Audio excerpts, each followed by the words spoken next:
Welcome to the Small Giants Fishbowl.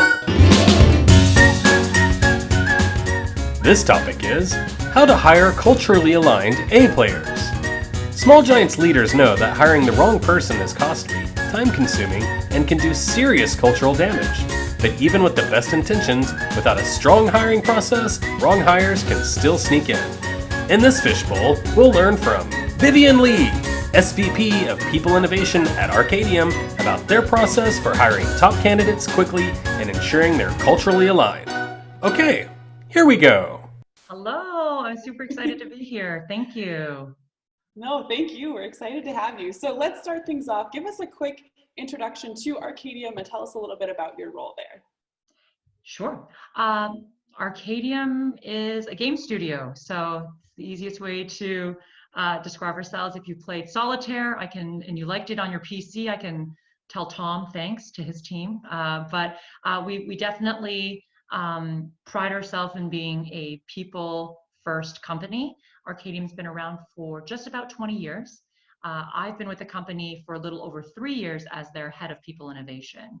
And that is, yes, I know, a much fancier term than human resources, which is super boring. But it's because we like to think of ourselves as sort of innovating and doing what's best for the people here. And that's what essentially guides my team. Perfect. So in all of the advertising or promotion for this webinar, we talked about how the hiring processes are different at Arkadium. So tell us a little bit about what that process looks like internally and how it might be different than what some other companies do. Sure. By we, I mean our HR team, our people innovation team, we take a back seat in hiring. So we are significantly less involved than I think what's traditional. And to give a more concrete example, first off, we really empower the hiring managers. You know, if you're the manager of a team, your responsibility is to build your team. And so that's part of it is attracting and hiring talent. So for example, if there is a difficult sort of position to fill because, you know, it's a war on talent, people have options and choices, and so you have to do, let's say, passive recruitment. We have all of our managers do their own outreach to passive candidates. We may help them find some people and put them into like a folder, but I'm not emailing anybody. And anybody who's done any like job search on their own, like personally, I'm sure you've always had like those LinkedIn messages from either like an HR recruiter or a headhunter. But if you've ever had the experience of having like the head of engineering email you for a software engineer opening, that kind of first feeling, that first point of contact coming from the hiring manager as outreach is vastly different than Sarah, the junior recruiter at Arkadium, saying, hey, saw your profile on LinkedIn. So that's one concrete example. And then it's that common denominator throughout. We are an HR team. We don't do any phone interviews. I have come from companies where I was literally phone screening when I started off my career as a recruiter. That's all I did. So it's flipped here. Hiring managers, first point of contact. They are the most qualified people to sell the job. They know the job the best. They can sell the candidate much, much better than I can. I'm willing to say that. They are much better than me. I suck compared to the head of engineering to sell a software developer role. So that's another thing that we do. So the ownership is on them, and I'm here to support. We'll talk about it probably a little bit later, but like things like, of course, interview guides or best practices or training or what questions. I mean, we're all there to help support them, but they're at the forefront. So let's jump into that, because I think that sounds like a really important part of what makes that work is this interview guide. Can you talk us through that interview guide and how it plays into the hiring process? Yeah, absolutely. So obviously when I say like the managers are empowered and they have to put themselves out there and they have to help attract the talent and they're doing the phone screens and first round interviews, right? I'm not saying that it's like a free for all. They can like ask whatever they want and do whatever they want. The way we see it is they're the expert people in selling the job and understanding the job and creating that sort of like, why should someone be motivated, especially a passive candidate, to work for Arkadium or for whatever it is. However, I'm still, and my team is the expert in, okay, how can we reduce bias in the interview? How can I ensure there's some sort of consistency? And for us, it's really simple. It really is using an interview guide. And so that's number one. But we've taken a slightly different approach to an interview guide. So other than using an actual tool to interview someone, a lot of what people do is I don't know how many people out there, like you're interviewing a candidate, you find the job description, right? And then you go in like, oh, I got the job description. So, I've got the resume, the job description, my pen, my notebook. Well, that's where, we can sort of elevate it a little bit or kind of give you that edge in figuring out the right candidate. Don't bring in the job description. So what we do at Arkadium is we use what's called a scorecard. It's just a fancy way of saying this. The scorecard has two components. Component one is called outcomes. Outcomes are essentially bullets or definitions of success in the role. A job description, right? You're writing it in a way to attract talent. That is a very different goal than using that same tool as to when you're literally combating bias. I have to be consistent. I have to remind myself that I need to ask questions to see if this person can actually do the job. So, job descriptions don't have that intent.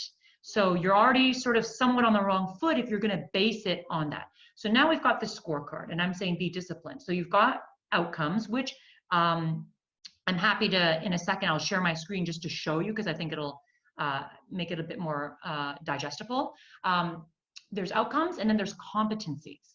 Competencies are the skill sets that you need to possess to achieve the outcomes. So, it could be something like as simple as leadership skills or ability to influence, managing conflict, right? Those are your competencies. And so anybody can build a scorecard. I know it sounds all fancy, but really at the end of the day, it's a job description sort of like to the next level of what defines success and what do you need to possess in terms of interpersonal skills, soft skills, hard skills to meet those outcomes. So we take that and we bring that into the interview as our interview guide.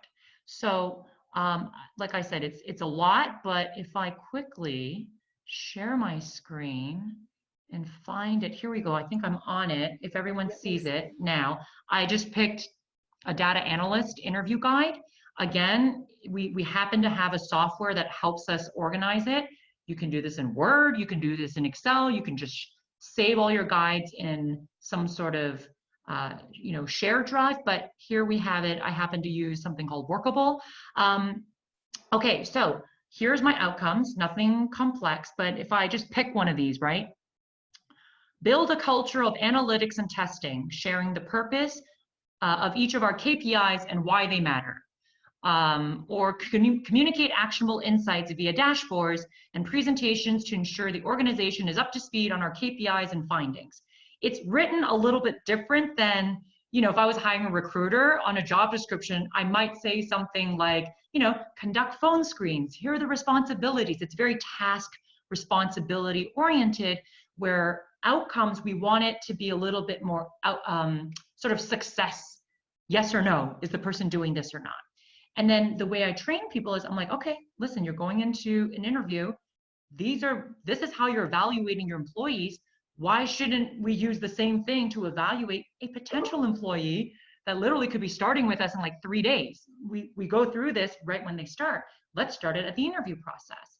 And so the training is as simple as this. I go, okay, let's look at communicate actionable insights via dashboards and presentations. So all I say is this, I don't have to come up with 10 variations on how you're going to ask this. You might just frame it as, hey, your last job, or I see you've worked at Google. Can you give me an example of a project where you had to create a dashboard all by yourself and then communicate that to 5 more teams where it was digestible? Like something to that end. So I'm not telling them exactly how to frame it. I'm just here saying, be consistent, look at your outcomes, and you should be designing your interview questions surrounding these outcomes, and you just paraphrase how you need to. And then at the bottom here, it goes into where you see business analysis, reconciliation and analysis, information gathering. I know this sounds much more technical than maybe what you would see on like an HR scorecard, but these are some of the competencies, now we've gone there, as to what you would need to possess to meet these outcomes in a perfect world. So then under business analysis, I do have suggested questions here, because here it gets a little trickier, right? I don't want to be like, so do you know how to analyze business things? Like, so it gets a little trickier with hiring manager. I don't expect that. And we then have suggested questions for each of these. Again, your repository of competencies, it doesn't have to be lengthy. We're probably in use of maybe 50 to 70 of the most common ones. Obviously, the more different types of positions you have, the larger the library. I'm going to tell you, we cheated a bit. Don't think for 1 second I created these myself. The interwebs, or even just paying a licensing fee that's not too much money, in all honesty, gives you a repository of like 100 things with questions. So again, you know, I work smart, not super hard sometimes, where I'm like, okay, I'll just find my way. And then we built it, and I said, hey manager, out of these competencies, you pick 10 that you think we should have. I'll help you pick 2 or 3 questions, and I'm going to throw it into the guide for you. Or if you don't have a large HR team willing to do it, you can also do it yourself.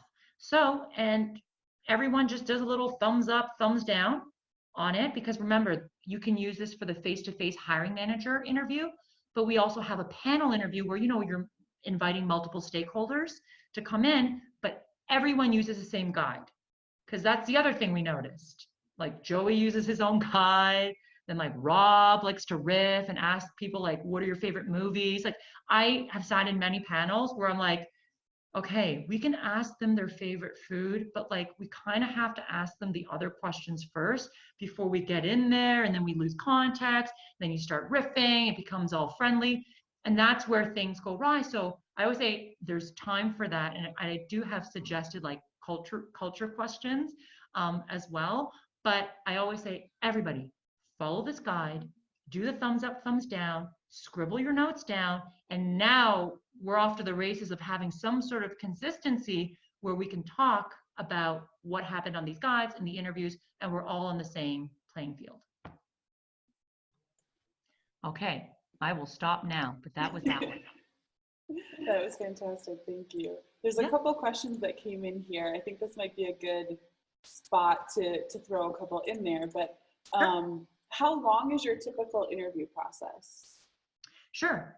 It's very simple. We have a 15-minute phone screen, which we have, again, very specific questions, because the phone screen, I'm telling you, because we have open concept here, like before we were very diligent with this, like that varied from like, tell me everything about everything on your resume to like, how's it going? And, you know, then it was very casual.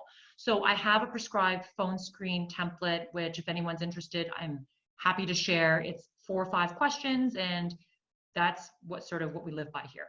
So you've got the phone screen. After the phone screen, you have the 1 hour sort of hiring manager questions, which follows that template, which I just showed you.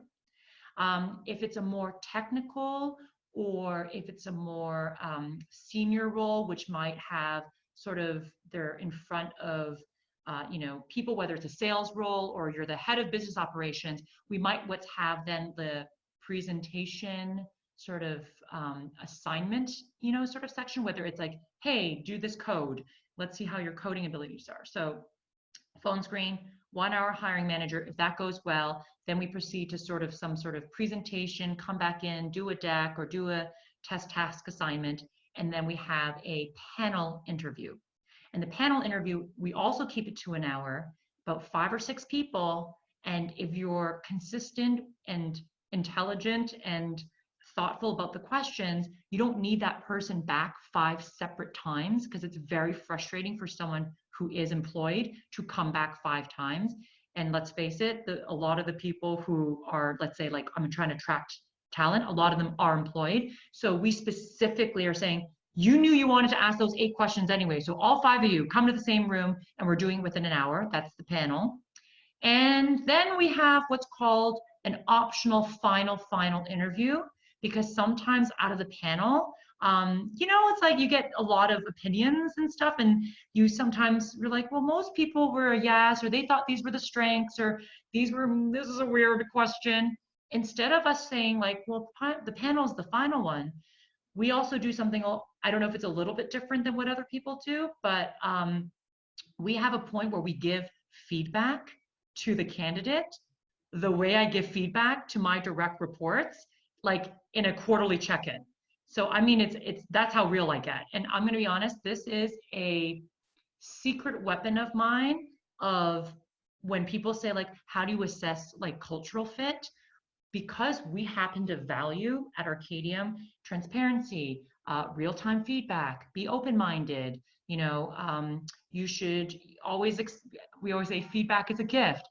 I'm literally telling the person, okay, so here are the awesome things that you did on the panel. I thought you were really knowledgeable. I thought you were super confident. I think you can build trust with other team leads.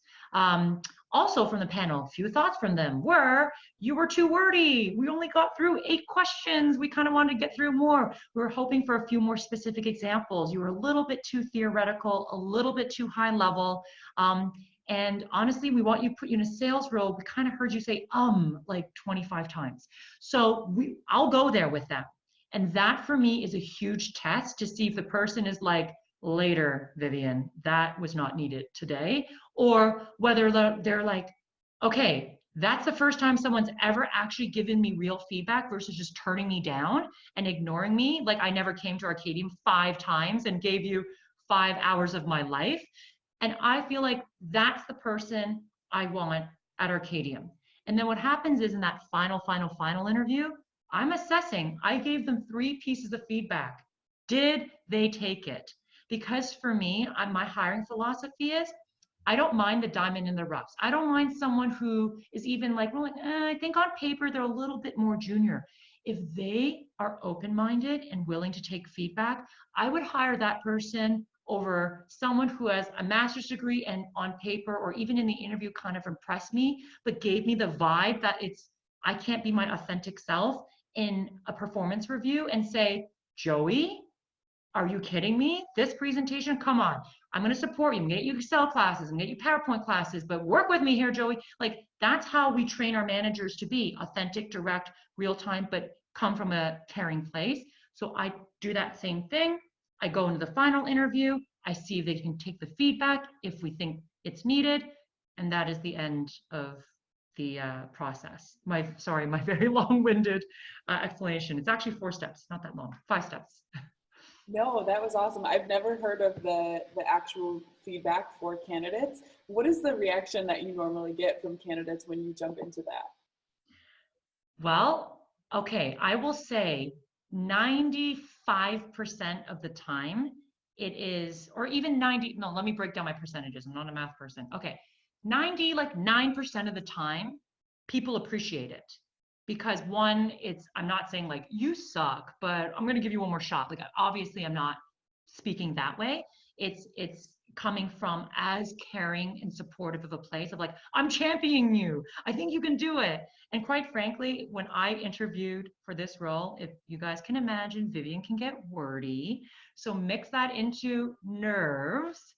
My CEO, Jess Ravello, she gave me that same feedback when I interviewed. I still remember so quickly. She said, Vivian, I'm your champion. You're about to go into this panel, but you talk too much. You need to trim it. I know you can do it.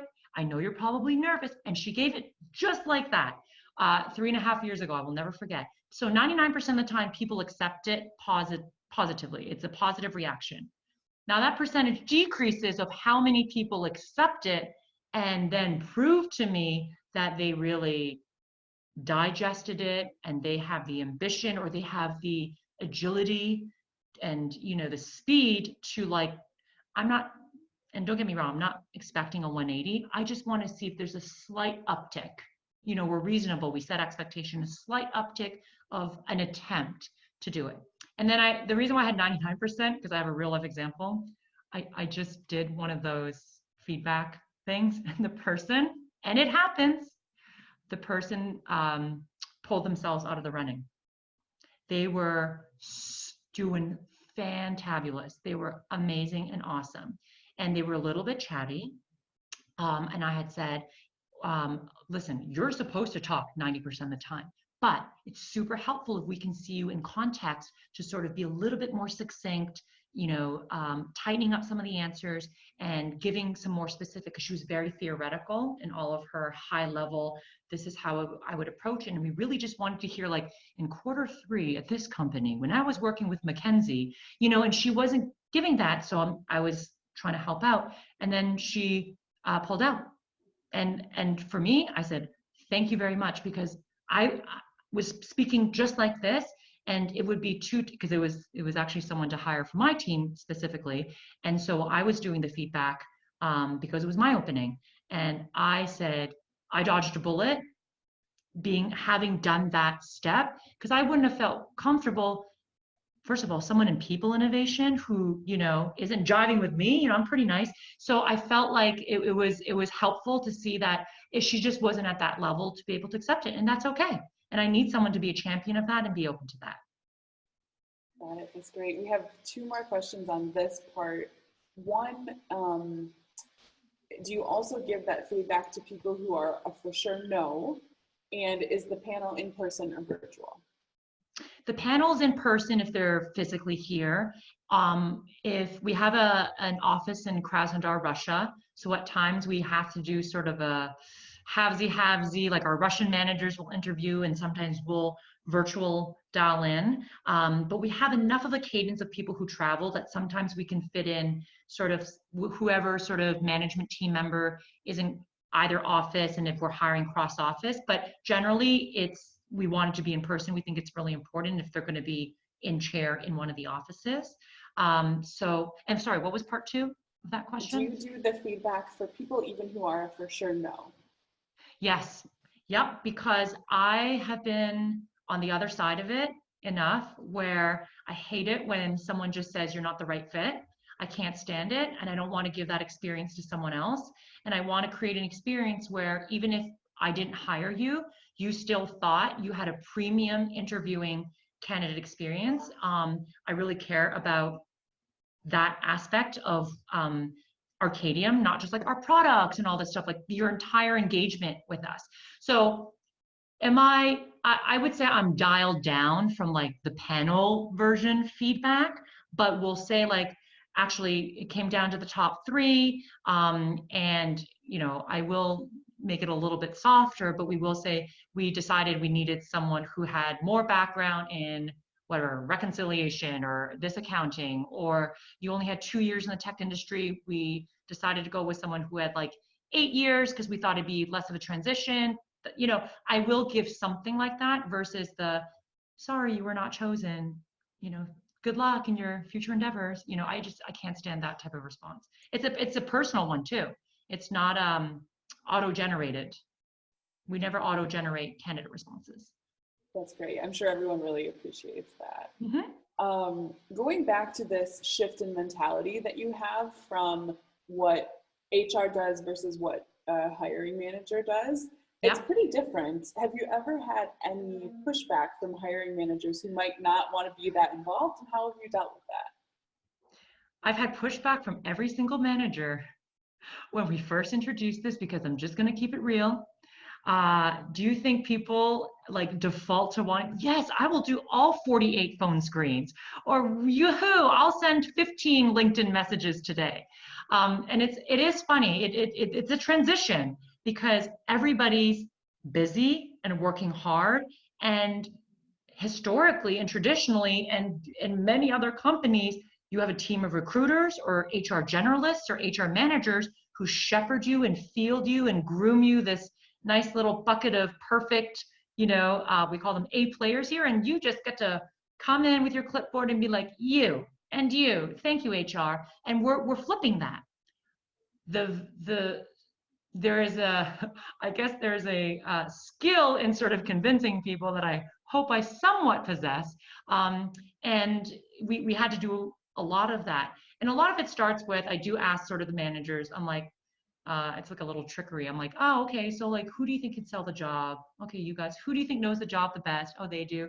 Who do you think knows your department, how it's run the best? Oh, you do. And like, oh, okay, so who do you think should do like the phone screen? You, Vivian. I'm like, there's a disconnect here. And so I obviously try to hand the process on a silver platter, right? I'm not saying like you do all the work, I'm just like sitting here sipping my coffee. It's like you're going to get the guides from me. I'm going to research my butt off on literally science backed, 15 authors agree, or like some Gallup survey said this, of like the best questions that you can get, and you can figure things out in a phone screen in like 10 minutes. And it's not like if you do like a 45-minute one. You don't have to think of your questions. I'll help you schedule. I'm like your little assistant. I'd rather be the assistant, even though I'm an SVP, I'm like, I will go into Outlook and schedule for you to put you in front of that person so you can convince the person who has 5 competing offers to work here. They don't want to hear from me. They want to hear from you. What's the awesome sort of, new coding language that you're going to let them use at Arkadium? I can say JavaScript. That's about it, right? So there is sort of proving them to sort of believe in the system. And so what happened was I had a few early wins, super helpful. I have a slide where I literally say, I have like a picture of our CEO, Jessica, and I'm like, Jessica conducted 20 phone screens and she followed the process. And without the use of a headhunter, because might I add there, a little braggy moment of mine, since we implemented this process close to now 2 years ago, I have not paid a single headhunter fee. We became the headhunters. The hiring managers became the headhunters, not HR. Me in collaboration, we became this like unbeatable tag team of like, I will give you best practices. I will save you on your time. And now look, I will book anything. I'll get you coffee and tea and be like, here you go. I'll get you cookies. You put yourself out there and be the headhunter. And a headhunter fee for those who've hired and worked with agencies is 20% of base salary. That is, and if you're hiring 10, 15 positions or a 6-figure role, that has impact on like profit margin and EBITDA. So there's a lot of sort of points that early on I had to sort of proof is in the pudding. Then I get a little momentum and then I'm convincing people, but that transition was there. Okay, thank you. I'm sure this has happened to all of us, especially now with hiring being kind of a challenge. You have an open position, it's putting maybe a lot of stress on your team, maybe a lot of stress on you personally. How do you resist the urge and make sure other people are resisting the urge to not just fill the role with anyone, just to have someone in there? Yes. I mean, I personally even struggle with that because I've had an opening on my team in the other office for many months now because it's a difficult role to fill, and I've gone there and I'm like, don't go there. Don't just for the easy one, fill that spot. And I'll tell you what didn't work. And then I'll tell you where I sort of pivoted to try and get it to work. So I used to do the, if you like Google like turnover costs, like there's an actual dollar amount to turnover, or like loss in productivity if you hire the wrong person. So I used to always try and scare people with those numbers. And for some people it might work. So if there's anyone listening now that someone is very numbers oriented and you got to go that way, go that way. But I'll tell you, it's a very simple thing what I do. And most people respond well. So I'm sure every company, and yes, even here, I don't always get it right. Everything that I do, I'm realistic. It's just to decrease the times I get it wrong. I will never not always, I won't have a perfect track record ever. That won't exist. And I've accepted that because we're all human. Human beings are complex, and that's life. Okay. So I'm trying to decrease it. And so everyone has always had one hire. I'm sure that everyone can think about that was like, how did HR or how did that hiring manager let that person come through? And then it takes like forever to get that person out. Okay, so I literally just like, I'll just say to a manager like, Bob, do you remember Leslie? Do you remember Leslie? Do you remember that meeting Leslie was in? Do you remember how everyone hated Leslie? No one wanted to eat lunch with Leslie? Do you remember how like Joey had to do Leslie's work for 3 months? Do you remember? Like, and I picked something that honestly, that hits home. I don't say anything that would like cross the line of like anything too personal about if someone wasn't there, but I'll do the do you remember Leslie, and I'll say it's really, really, there is, and I will say there are consequences to hiring the wrong person. I'd rather wait 3 more months than to discover Leslie the wrong person after 3 months and then take another 3 months, because you know where most of us are inherently nice and conflict adverse. It is very awkward to give another adult feedback and to fire someone. Even though I've had to be in that position many times in my career, it is still awkward. It just is. Like, you're not my husband. It feels really weird to give you this much feedback. I admit it. So we all know that. So it's like, we know we're not firing somebody in 2 weeks. And it takes time, and you inherently want to give them chances, and then, or you don't know everything. And so I make it really real for them, and they're like, okay, fine, you're right. I'm not just going to offer this. And then we just do sort of a check-in. That's awesome. Sorry, I couldn't find the unmute button. That's okay. A couple more questions that came in here. When you have many candidates who are interviewing for a position, do you recommend asking them all the same questions during the interview? So it is essentially like 80 to 90% has to be the same questions. You have to have the discipline there, because what happens is when you get into sort of the one, if you're interviewing 5 separate people as the hiring manager, I know everyone always thinks they can remember exactly what happened, even if you're like, it's the guy who wore the red corduroy pants. I'll never forget him. But like, as you interview more and more people, unless you have perfect memory, you'll even forget, like, what did the guy with the corduroy pants say again when I asked him about like change management? Like, unless you're super amazing there, and I'll just admit I'm not, if you start varying the questions, you have nothing to compare it to. So that's one reason. And then when you bring in the panel interviews, right, all those opinions of everyone who like wants to tell you like it is because they think like, well, listen to me, this guy's no good. You need that consistency. And then how I train everyone here is that, and then of course, I don't want to be like robotic, you know, in the interview, we have to sell them. I have a whole thing on like, sell the candidate. Sell them even if the interview you think they're not the one. We don't know they're not the one. Keep selling them in this job market. We're in the tech industry. I'm in New York City. You know, unemployment rate is an all-time low. It's a real thing. The war on talent is a real thing. So of course, if someone says something interesting about a project, right, riff on it and be like, oh, I'd love to hear a little bit more.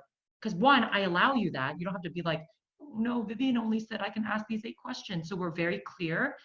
That's not what I'm about. I'm just here to help create more discipline in what is a natural tendency to be very undisciplined, because you just want to have a conversation. That just doesn't serve you well after. So it's like an 80-20 sort of mix. Perfect. What process or searches, what does the hiring manager use to find candidates? In my experience, this is a time-consuming process. Any tips there? Yeah.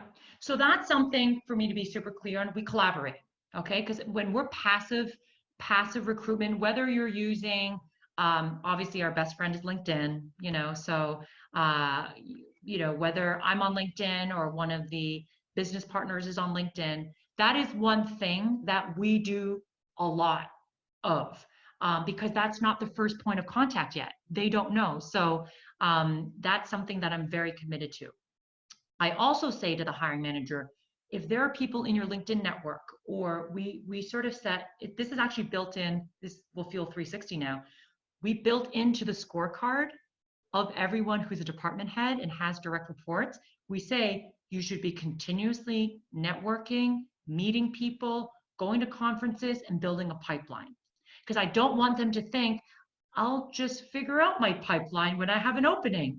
Life doesn't work that way, right? Sometimes you build your pipeline even from years in a career by adding people on LinkedIn or sharing a business card or a friend of a friend of a friend that you just email, right? So we try to instill on them that they should take it very seriously and they're accountable for it. But specifically for the passive search, you're right, it is very time consuming, and our team does about 95% of it. And then we sit with the hiring manager and I say, I'm like my own artificial intelligence. I'm like, give me feedback. And then we iterate. They're like, no, I really want the person to have a bit more JavaScript experience, or like, I actually don't like it when they come from this type of game studio. So can you maybe try and target this? It's collaborative. I'll be like, well, you tell me the 10 places to look. Like, why do I have to think of the 10 places? You know, or I'll think of 5, you think of 15. So it's very collaborative. And then I do a lot of the grunt work within my team. Okay, and then just to clarify, when you said we do the 95%, is that we HR? Yes, we HR. Yes, okay. So like in a LinkedIn folder from Monday to Friday, on Friday, you get a gift of like 50 passive candidates that I have read that I gift to you. And then I say, in 48 hours, you give me thumbs up or thumbs down on these 50 people. You don't wait 2 weeks. If I've done this, then so it's just like I want to be finishing each other's sentences is what it is. Where it's like some other companies like very separate, like I'm meeting with them, we're printing out some of the profiles together, we're scribbling. It's very collaborative, but the grunt work we're doing. Got it. A couple more that came in here. Okay, so Mark it sounds like just clarifying. So is there a weekly passive recruiting for all departments, whether there is a role or not? No, we are, I mean, we're busy too, doing other things. Recruiting is only one aspect of it, but no, generally, so when I was implying that like, sort of like the continuous recruitment, sure, I'm building my network sort of in general, right? But I'm not, like I will literally calendar 3 hours heads down of passive recruitment. That happens when I think there's going to be an opening or we officially open.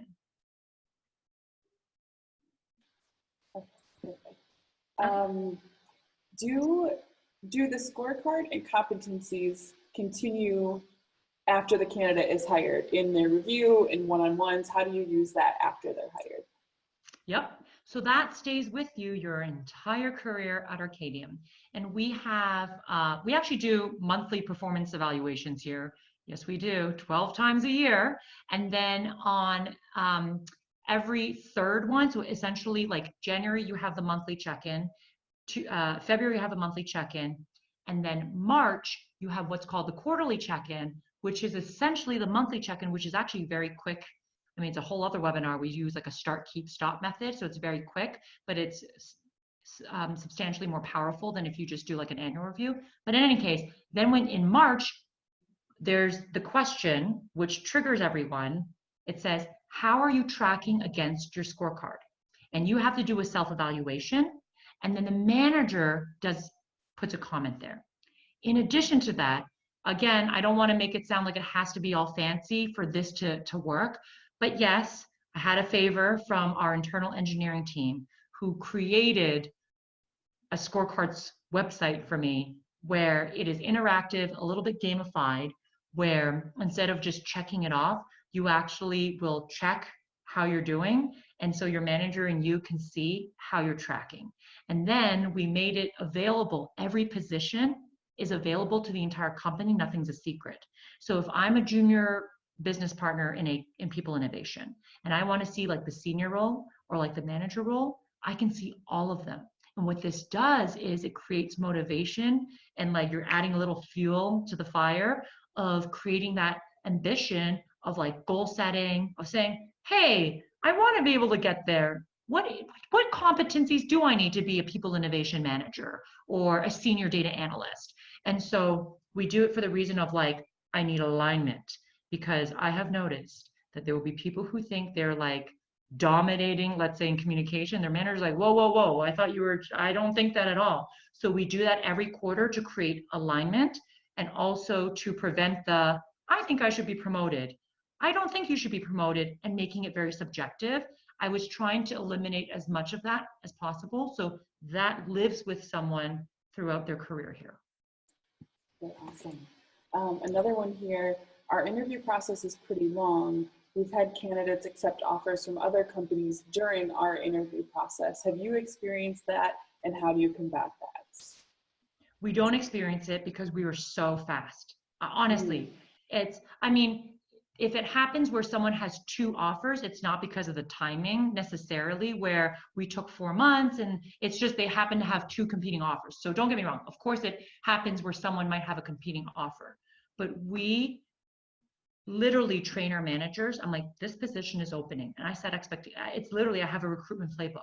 I say, from the time that I have a passive candidate for you to review, you review it within 2 days. And from that day, within like 2 days, we're scheduling. Get on the phone screen. Within 2 more days, you're bringing them in. And then within that, we do a thing where like everybody, we have a team meeting on Monday. Everybody, David's hiring for a new developer. We need 5 people in the panel. If you're invited to the panel, move everything on your calendar to accept the panel invite. I don't care. And then everyone starts doing it because there's different combinations of panel interviewers. And everyone knows you could be that hiring manager that depends on someone else.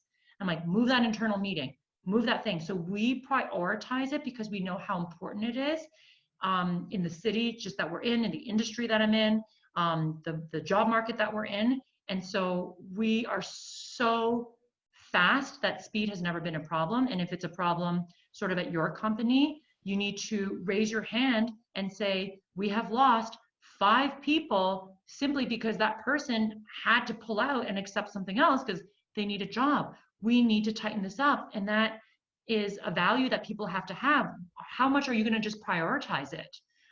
So we have sort of no nonsense here. You just have to do it quickly.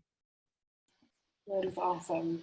Another one here that we talked about a little bit, and I think was interesting what you do, but when it comes to hiring, how do you combat bias during the interview process? Yeah, that's absolutely a real thing that we all encounter, right? So obviously I have sort of my pillars of like, refreshers on sort of bias training, because the more aware you are of, and there are like the 5 most common types of bias, but like, I won't go into it, but like there's the halo effect or whatever it is, right? Like someone does something really great early on and then automatically you just think they're forever going to be amazing. So there's different sort of impressions that people can make.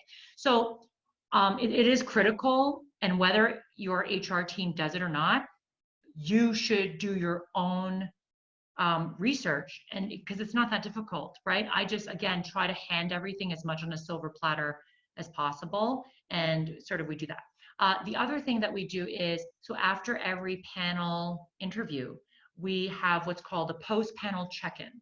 And the only way post-panel check-in happens, by the way, is if you calendar it.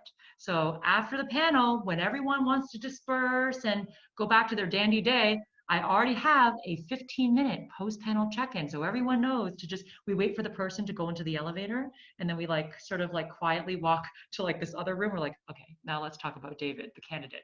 But so we go into there, and we're very, honestly, I try to create, because we always have one HR person in the room. So I'm generally hosting it, whether I was a part of the panel or not, or whether there was a different, business partner in there, somebody's hosting it. And I just take a very open-minded sort of, let's be all self-aware here. And when you create that environment, what happens is people are very flowing with their opinions, and they'll say things like, okay, I hate to say it, but like that person looked a lot like Jackie, and I know they're not Jackie, but their hair was just like Jackie, and it reminded me of Jackie. And then we're all like, I know, I thought it was Jackie too, but no, we cannot. And we just gut check ourselves. So whether it's something a little, and it sounds comedic, but that has happened. We literally had someone who was like, it's not Jackie, but they had the exact same like tattoo as Jackie. And then we had to be like, no, it's a different person with a different set of experience. That, or if I'm sensing it, because I have to believe I'm more of the objective person in the room who has no stake in the game. That's why it's always important, because I don't feel the pain of not having a developer or marketing person, because I'm not in marketing. So if like the manager has to stay till midnight, like I'm like, whatever, I'm not staying till midnight. So then I'm more objective, and I can say, I'm just open. Like no, you are totally judging the person, I think, on the wrong thing. Let's talk about this. So it's a combination of the more staple sort of training, and then being disciplined about having the post sort of panel check-in, and me just calling people out, or the colleagues kind of check each other as well. Okay, awesome. And if people have other questions, this is a great time to chat them in. I've got a couple here. for you, Vivian. So, Okay. how frequently do people respond to passive messages on LinkedIn, and any tips on increasing response rates? Yes, well, we iterated on our messaging a lot when we sort of said, this is the official way we're going to do it. It's nothing I would say, I'm not saying it's something super novel. Really the key ingredient for us is you just have to say something in there that, one, makes them feel good about themselves, right? So whether it's the hiring manager approaching, it's like, I'm really impressed by your work, or in journalism, would love to talk to you about the content strategy position that we have here at Arkadium, right? You're customizing it, but calling them out on something specific that makes it look like you've actually read their resume or LinkedIn profile and you're commenting on something. So we have guidance of including something like that. And then, of course, you have to say something that's authentic to what's happening in your department. So whether you're saying something like, we're opening a new office, or we're growing, and now's a really cool time where we're letting our developers try all new sorts of technologies, or it's an exciting time where we're changing our branding strategy and we need someone just like you to help us grow our different marketing strategies. Whatever that is, you have to mention something specific as to what's really happening in your department that could attract them and pique their interest. And when you do that versus the generic, I saw your profile on LinkedIn, would love to chat, let me know if you're free, we're doing cool things at Arkadium, hope to talk, you're going to get significantly less. I don't have an exact number, but it is pretty high, because I was even speaking to a couple, Jess, our CEO, just hired our VP of Business Operations on her own. Again, with the HR support or the People Innovation support, but all on her own. And she had, maybe because she was CEO, but she had a significant number of responses versus of how many sort of in-mails she sent. It was very, very high. So it's the more customized you make it and make them feel like this person read it, or I feel kind of great, they'll at least take the first call. And then that's where you can really, really shine to sort of to hook them in more. Okay, awesome. Another one here, we have issues of candidates not showing up to the face-to-face interviews. How can we avoid this? And they added, the candidate is contacted before the interview and emailed. Any thoughts there? I'll be honest, I don't think I've ever really had someone, maybe a couple of people, but it doesn't happen that often. I think part of it is not necessarily what can I do to like convince that specific person about it. I think that's the discipline and sort of the entire sort of white glove service from the get-go, where you hook them in from that passive email that cuts through the noise of that person having options, right? We're only as good as the other options on the table. So how am I differentiating myself in this process? So a lot of times that can come in the forms of how I mentioned who's reaching out to that person, to how you're responding to them, after the phone screen. Is it just like, hey, come on in on Wednesday at 5? Or is it, wow, that was a really good call, I was reflecting on it, and you highlighted some really, really great things. I really would love to meet you more. I'd love to show you around the office. That sort of thing is building sort of that interest and keeping the momentum up, even if they're going to multiple, because people are choosy. And then so hopefully the more engaged they are, the less likely they are to drop off in the middle of the process. Do you have a different process for part-time or contractor hiring? We do. We have less of part-time and contractor hiring just in general. I would say, if anything, if we have to use like a third-party vendor or like, a freelance designer or that sort of thing, it's a little less intense. Like, they're not going through the panel interview. They generally are already connected to somebody we know. And the reason why I say that is because, again, in the scorecard, we say, build a book of third-party options. It's literally in a manager's scorecard. So what we expect you to do is have people. So when I was using headhunters, because I don't really use them anymore, but when we had the more traditional style, I have to, for me, that's my sort of third party leaning on. Or our creative innovation team, designers, sometimes we get ebbs and flows of how many games we have to build. And it doesn't necessarily make sense just to hire 5 full-time people, and if we don't have the business, right, that sort of thing. So we say you have to have a bench at all times of people that you can call on. So it's a little bit less of like, let's do a round of independent contractor and part-time hires versus it's sort of built in to it. But if I, just to really try to answer that question, of course, if we've never worked with them before, or someone says, we would still have, yes, some form of, if not phone screen, interview and evaluation of their work. It would just be a little tightened up.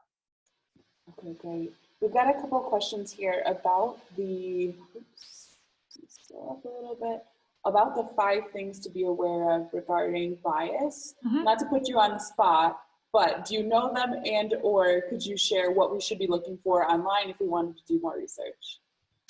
Yes, I don't know if I know them on the spot, all 5 of them off the top of my head. No but problem.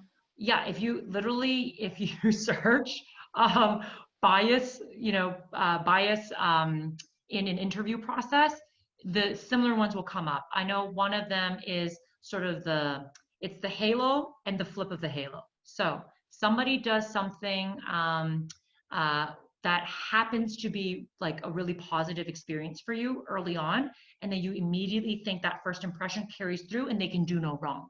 Vice versa, they have somebody does something that is, whether it's through a behavior or answered an interview question a certain way, and then all of a sudden you're like, okay, there's no hope, and that sort of ruined the whole experience for you.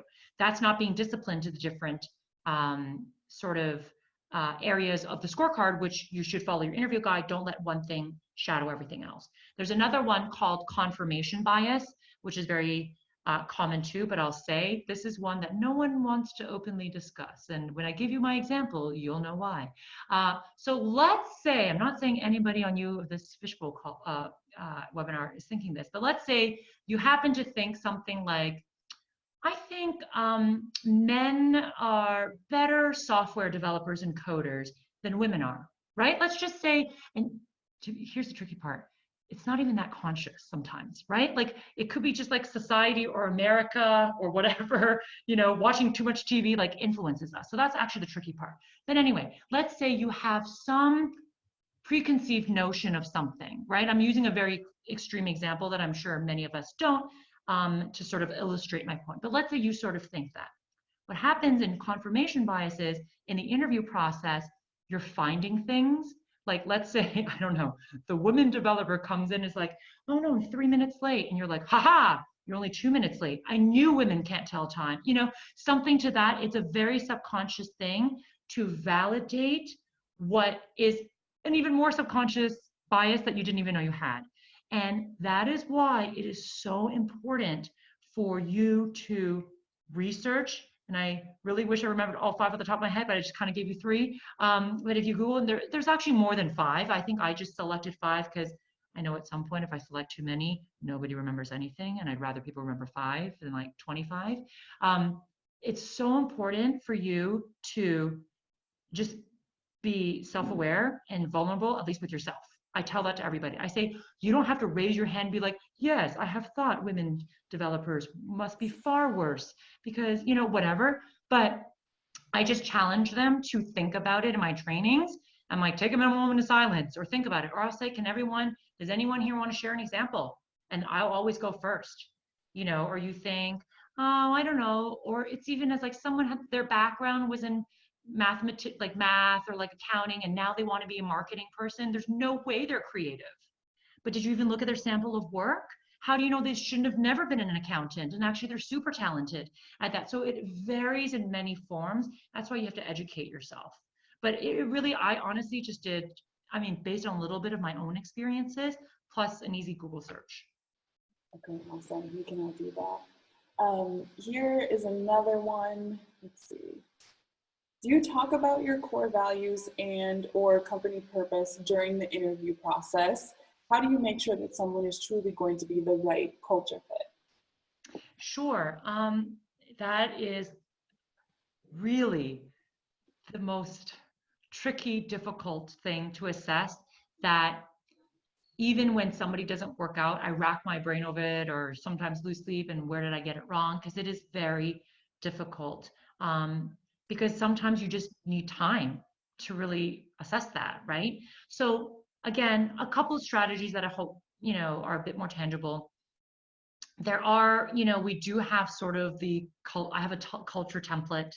I almost feel weird about it because it's like, can you really assess culture in 5 questions? But I still think it's like better to have it than not to have it. And it's a bit more intentional, right? So the 3 things that happen to be my core values. And so to answer the first part of the question, yeah, we do bring it up. It is really important. So one is fierce drive, positive energy, and living full balanced lives. So let's say we're talking about fierce drive, for example, right? So fierce drive is all about ambition, striving for the best, curiosity, always the never-ending pursuit of excellence type thing. And that obviously just sounds almost kind of cheesy, and it'd be some poster on the wall with some guy climbing a rock. I understand that. But then of course what you have to do is translate that then into a question that we sometimes I should have mentioned this, we have a pre-panel check-in too, by the way. And in the pre-panel check-in, we talk about the role and we strategize a little bit, like who should take what question from the interview guide. Or remember I tell you, you have 20% flexibility. We might see something on the resume. We're like, hey, oddly, you should really dig into that. Or I should follow up on that. So that's where we play around with, I don't know, like he seems to have been promoted like a lot. Let's validate, like, what was the reason for those promotions? Were other people laid off or did he earn that? And so I kind of take my core values and we build it into a question that kind of kills 2 birds with 1 stone. Like if you encountered conflict, how did you resolve when a project totally went awry? That for me is positive energy. Are they just complainers about it or are they, solutions oriented? So it is having that, and then of course always having the objective person, an HR person, who should ideally be a little bit more or a less biased and more of an expert in sort of trying to understand and breathe the values of the company and pick up on things, while the other people are very focused more on like the core duties of the job. Okay, got it. And I think we can probably all agree that when it comes to fierce drive and positive energy, you're probably doing pretty well. That's my guess, personally. Sure. I think we have time for maybe one more here. First of all, there's a lot of awesome questions that have come in. We won't get to all of them, but we've recorded them, and maybe we can on the side get some answers from Vivian. So don't worry, we'll answer them. Maybe not all live, but let's end with this one here. From Diana, she said, we always find that people are so well versed in interviewing now that they just tell us what we want to hear. Any tips on how to expose the real candidate?